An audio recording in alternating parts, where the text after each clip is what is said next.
Previous লেকচারে দুটি পদ্ধতি সম্পর্কে জেনেছি পার্শিয়াল ডিফারেনশিয়েট ইকুয়েশন ক্রিয়েট করার জন্য, যেখানে প্রথম পদ্ধতি ছিল আরবিট্রারি কনস্ট্যান্টকে ভ্যানিশ করে পার্শিয়াল ডিফারেনশিয়েট ইকুয়েশন ক্রিয়েট করা। সেই পদ্ধতি অনুসারে লেকচার 3তে 3টি ম্যাথমেটিক্যাল প্রবলেম সলভ করব এবং তার নিয়ম সম্পর্কে জানব। খুবই সহজ। প্রথমে ভালোভাবে প্রশ্নটি লক্ষ্য করতে হবে।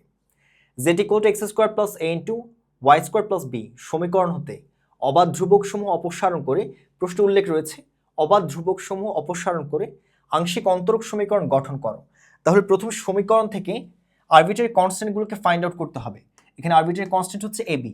তাহলে ab কে যদি ভ্যানিশ করে একটি নতুন সমীকরণ গঠন করা যায়, যেখানে অবশ্যই আংশিক অন্তরক অর্থাৎ pq rt ইনক্লুড করতে পারবো। তাহলে শুরু করছি। প্রসেস ছিল, তাহলে বেসিক টার্মসটি প্রথমে মাথায় রাখতে হবে। বেসিক আরবিট্রারি কনস্ট্যান্ট ভ্যানিশ করার উপায় হচ্ছে প্রথমে সম্পূর্ণ ইকুয়েশনকে x এর সাপেক্ষে একবার ডিফারেন্সিয়েট করতে হবে, x এর সাপেক্ষে, এরপর y এর সাপেক্ষে ডিফারেন্সিয়েট করতে হবে। এখান থেকে আমরা দুইটি সমীকরণ পাবো। প্রাপ্ত ইকুয়েশনগুলোকে অ্যাসেম্বল করে নতুন একটি সমীকরণ গঠন করতে হবে, যেখানে কোনো ধরনের আরবিট্রারি কনস্ট্যান্ট থাকতে পারবে না। তাহলে শুরু করছি। প্রথম কাজ হচ্ছে প্রদত্ত সমীকরণ লিখে নেওয়া। প্রদত্ত সমীকরণ z = x² + a * y² + b একটি নির্দিষ্ট সমীকরণ 1 নং ইকুয়েশন হিসেবে ডিনোট করতে পারি।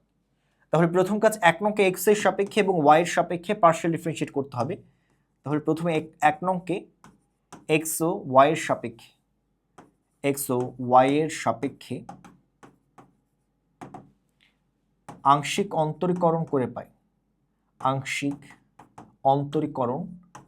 করে পাই। পরীক্ষা অবশ্যই ডিটেলস লিখতে হবে, আমরা এখানে সংক্ষেপে লিখেছি। x ও y এর সাপেক্ষে আংশিক অন্তরীকরণ করে পাই। প্রথম কাজ, x এর সাপেক্ষে যদি আংশিক অন্তরীকরণ করা হয়, তখন লেফট পার্ট থেকে প্রাপ্ত রাশি হচ্ছে ddx of z, x এর সাপেক্ষে পার্শিয়াল ডিফারেন্সিয়েট। এবার দ্বিতীয় অংশে দুইটি পদ রয়েছে, x² + a * y² + b। প্রথম ক্ষেত্রে x এর অস্তিত্ব রয়েছে, দ্বিতীয় ক্ষেত্রে নেই। তাহলে দ্বিতীয় অংশটি কনস্ট্যান্টের মান অপরিবর্তিত অবস্থায় বসে যাবে, যেহেতু গুণাকার রয়েছে। তাহলে অপরিবর্তিত অবস্থায় বসিয়ে দেওয়া হলো y² + b। এবার প্রথম অংশে রয়েছে x² + a। তাহলে x² + a কে যদি x এর সাপেক্ষে একবার পার্শিয়াল ডিফারেন্সিয়েট করা হয়, তখন এখানে দুইটি পদ আছে। প্রথম পদের জন্য ddx of x² = 2x বসিয়ে দিলাম। দ্বিতীয় ক্ষেত্রে ddx of a = কনস্ট্যান্ট, কিছু লেখার প্রয়োজন নেই। তাহলে আউটপুট পাওয়া যাবে 2 এবং সম্পূর্ণ অংশ থেকে ভ্যানিশ হয়ে যাবে বাকি মান। তাহলে সামনে বসিয়ে দিলাম 2x * y² + b বসিয়ে দেওয়া হয়েছে। এবার পরবর্তী ক্যালকুলেশন, ddx of z এর পরিবর্তে এখানে লিখতে পারি p, বসিয়ে দিলাম p * 2x y² + b same ভাবে বসিয়ে দেওয়া হলো। পেয়ে গেলাম নাম্বার 2 ইকুয়েশন, আরেকটি নতুন সমীকরণ। এবার 1 নংকে y এর সাপেক্ষে যদি পার্শিয়াল ডিফারেন্সিয়েট করা হয়, তখন পাওয়া যাবে dy of z = এবার x² + a হচ্ছে কনস্ট্যান্ট হিসেবে থাকবে, বসিয়ে দিলাম x² + a, y² + b, এখানে চলক রয়েছে y। তাহলে y এর সাপেক্ষে যদি y² কে একবার পার্শিয়াল ডিফারেন্সিয়েট করা হয়, তখন প্রাপ্ত মান 2 * y, এবং দ্বিতীয় ক্ষেত্রে b লেখার প্রয়োজন। Implies dy of z = q লিখে দিলাম। dy of z = q, 2y * x² + a অপরিবর্তিত অবস্থায় বসিয়ে দিব 2y * x² + a। Number 3 equation. আমরা চাই ab কে ভ্যানিশ করতে, কিন্তু 2 ও 3 নং ইকুয়েশনে এখনো ab এর মান থেকে গেল। তাহলে 2 ও 3 নং ইকুয়েশন একসাথে গুণ করে পাই 2 × 3। তখন লেফট পার্ট গুণ হবে p * q, right part 2 × 2 = 4, xy একসাথে বসিয়ে দিলাম। xy x² + a প্রথমে লিখলাম, এরপর y² + b। আমরা জানি প্রশ্ন মতে x² + a * y² + b = x² + a * y² + b, যার পরিবর্তে সরাসরি z বসিয়ে দিতে পারবো এবং সাথে সাথে আমাদের আরবিট্রারি কনস্ট্যান্ট ab ভ্যানিশ হয়ে যাবে। আমাদের মূল টার্গেট ছিল ab কনস্ট্যান্টকে ভ্যানিশ করা, যা এখানে কমপ্লিট। সুতরাং লিখতে পারি pq = 4 × xy, দ্বিতীয় অংশের পরিবর্তে বসিয়ে দিলাম z, পাশে লিখব 1 নং ব্যবহারে, এবং প্রাপ্ত সমীকরণটি হচ্ছে pq = 4 × xyz, যাকে আমরা বলবো পার্শিয়াল ডিফারেনশিয়াল ইকুয়েশন। সুতরাং এটি নির্ণেয় পার্শিয়াল ডিফারেনশিয়াল ইকুয়েশন, আংশিক অন্তরক সমীকরণ। আংশিক অন্তরক সমীকরণ। প্রথম পদ্ধতি কমপ্লিট। এবার যাব দ্বিতীয় পদ্ধতি, নাম্বার 2 ইকুয়েশন। 2 নম্বর কোয়েশ্চেন দুইটি পার্ট রয়েছে, প্রথম পার্ট কমপ্লিট করব। এখানেও ঠিক সেম অংশ দেওয়া আছে। আরবিটারি কনস্ট্যান্ট সমূহ অপসারণ করে আংশিক অন্তরক সমীকরণ বা পার্শিয়াল ডিফারেনশিয়াল ইকুয়েশন গঠন করো। আংশিক অন্তরক সমীকরণ, এখানে একটি ডিফারেনশিয়াল বসবে। তাহলে 1 নম্বর অংশের সলিউশন সেম ভাবে স্টার্ট করতে হবে। তাহলে প্রদত্ত সমীকরণ z = x + a * প্রদত্ত সমীকরণ z = x + a * y + b। Number 1 equation. এখানেও ঠিক সেম ভাবে প্রথমে x এর সাপেক্ষে একবার পার্শিয়াল ডিফারেনশিয়েট করতে হবে। 1 নংকে x ও y এর সাপেক্ষে আংশিক অন্তরীকরণ করে পাই আংশিক অন্তরীকরণ। তাহলে প্রথমবার x এর সাপেক্ষে যদি একবার পার্শিয়াল ডিফারেনশিয়েট করা হয় তখন প্রাপ্ত রাশি হচ্ছে ddx of z = দ্বিতীয় অংশে x + a y + b। যেহেতু y + b এর মধ্যে কোনো ধরনের x চলক নেই, তা কনস্ট্যান্ট হিসেবে বসিয়ে দেব। এবার প্রথম ক্ষেত্রে ddx of x = 1, কিছু লেখার প্রয়োজন নেই। ddx of a = 0, তাহলে এখান থেকে সরাসরি আউটপুট চলে আসবে y + b। আমরা জানি ddx of z = p, তখন লিখতে পারি p = y + b। Number 2 equation, 2 নম্বর সমীকরণ। এবার 1 নং ইকুয়েশনকে যদি y এর সাপেক্ষে পার্শিয়াল ডিফারেনশিয়েট করা হয় তখন পাওয়া যাবে, যেহেতু y এর সাপেক্ষে x + a হচ্ছে কনস্ট্যান্ট, বসিয়ে দিলাম x + a, সেম টাইপ প্রথম অংশের অনুরূপ y + b। এখানে dy of y = 1, dy of v = constant = 0। dy of z বসিয়ে দিলাম q = x + y, x + y। Number 3 equation.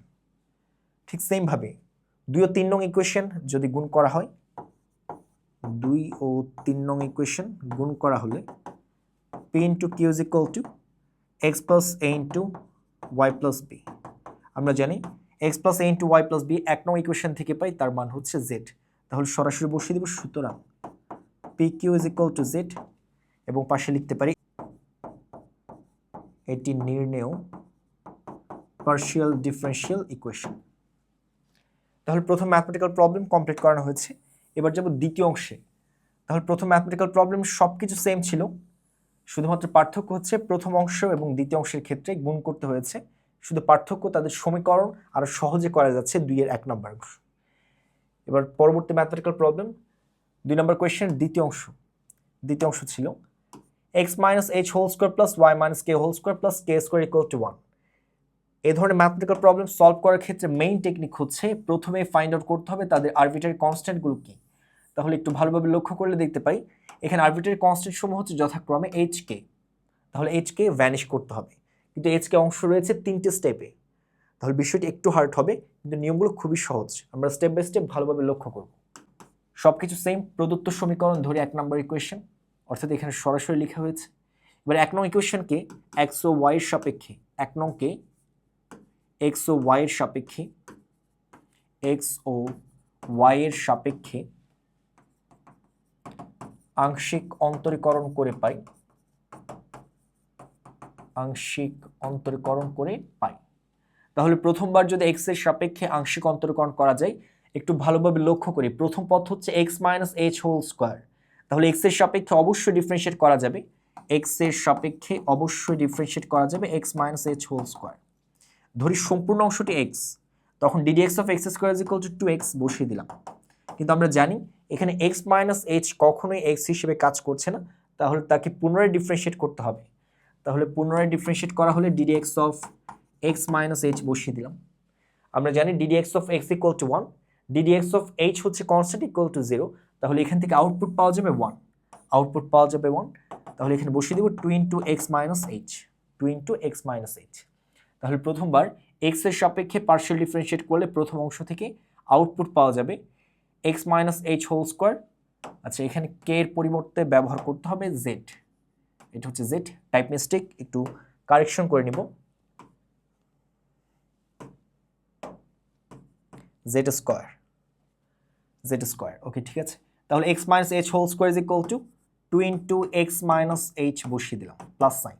y - k², যেহেতু x এর সাপেক্ষে ডিফারেনশিয়েট y কনস্ট্যান্ট হিসেবে কাজ করবে, k অলরেডি কনস্ট্যান্ট, তাহলে সম্পূর্ণ পদ কনস্ট্যান্ট হলে দ্বিতীয় পদ আউটপুট বসিয়ে দেবে 0, প্লাস সাইন। এবার আসি সবচেয়ে ইম্পর্টেন্ট ফ্যাক্ট, জেড।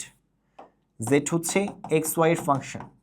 যদি জেড এক্স ওয়াই এর ফাংশন হয় তাহলে অবশ্যই জেড স্কোয়ারকে যদি এক্স এর সাপেক্ষে পার্শিয়াল ডিফারেন্সিয়েট করা হয় তখন অবশ্যই পার্শিয়াল ডিফারেন্সিয়েট করতে হবে।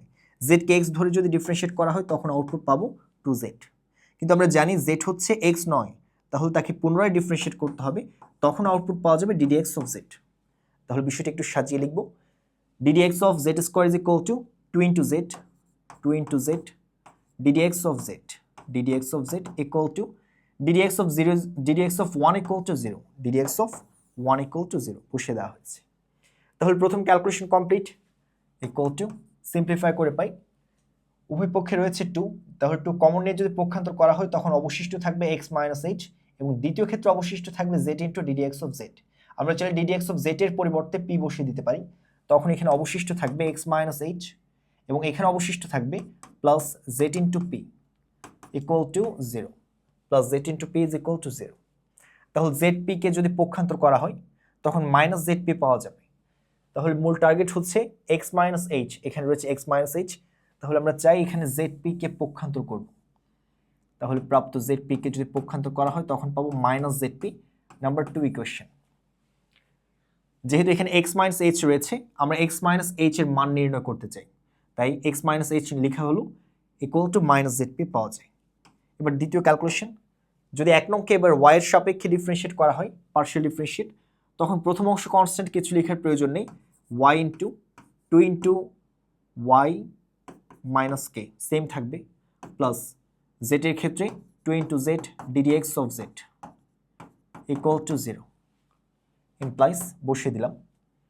এরপর 2 কমন নিয়ে পক্ষান্তর করা হবে, y minus k is equal two z into ddx of z, তাহলে পক্ষান্তর করলে পাবো মাইনাস z ইন্টু কিউ। যেহেতু ddx অফ আচ্ছা y এর সাপেক্ষে বলা হয়েছে, y এর সাপেক্ষে হবে dy of z equal to Q. Number 3 equation, 2 ও 3 নং ইকুয়েশন থেকে যথাক্রমে x মাইনাস h এবং y মাইনাস k এর মান পাওয়া যায়। উভয় মান একসাথে 1 নং ইকুয়েশনে বসিয়ে দিলে h এবং k ভ্যানিশ হয়ে যাবে। আমাদের মূল টার্গেট হচ্ছে h কে ভ্যানিশ করা, ভ্যানিশ হয়ে যাবে। 1 নং হতে পাই x মাইনাস h এর স্থলে বসিয়ে দেব minus z into p whole square plus sign, y minus k এর স্থলে বসিয়ে দেব minus z into q whole square plus z square equal to 1 equal to, যেহেতু মাইনাস রয়েছে এখানে বসিয়ে দিব z square into p square plus z square into q square plus z square is equal to 1, z square common নিয়ে পাই p square plus q square plus 1 equal to 1।